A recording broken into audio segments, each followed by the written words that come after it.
Hello guys, this is Teacher Seti. Welcome to our first mini vlog. Samahan niyo ako magpunta sa Twin Falls.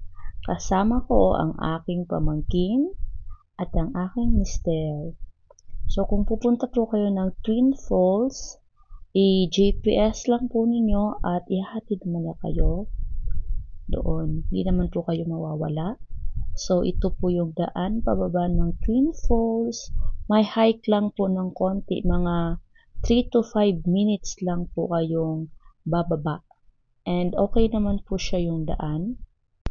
Mayroon din po silang cottage na ino-offer, which is nasa mga 250. May lights at may kuryente din.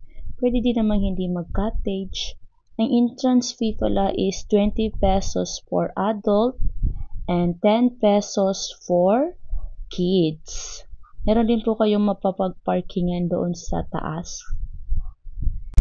By the way pala guys, Twin Falls is located at Indangan, Kidapawan City. And kung galing kayo ng Kabakan, mga 45 minutes lang po yung ride.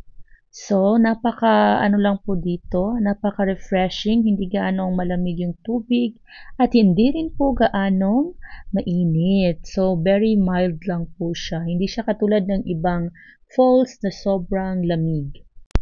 Dahil 3 lang po kaming nagpunta dito, napaka-konti lang po ng aming nagastos ngayong araw na ito. Imagine, 20 pesos, dalawa kami ng mister ko, so 40, at ang aking pamangkin, 10 pesos, kaya a total of 50 pesos lang po. At saka nakapagpagasolina kami ng 250, hindi pa naubos yun, so konting-konti lang po talaga yung naibayad namin sa aming trip this day. Plus, nagbaon lang po kami ng kamote, Yakult, at apples. Yun lang po at saka pagkain para hindi magutom itong aming bulilit. Bulilit na makulit.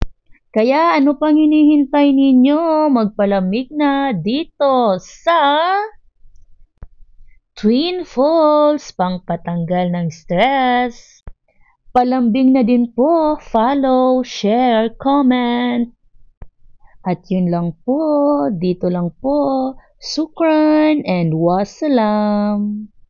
Di ko pala naipakita, ito pala yung daan na rough road na sinasabi ko, papasok kayo ng Twin Falls. So ito lang naman, konti lang naman po yung rough road, kayang-kaya naman po kahit ng 4 wheels. Again, goodbye guys, and see you again sa next trip.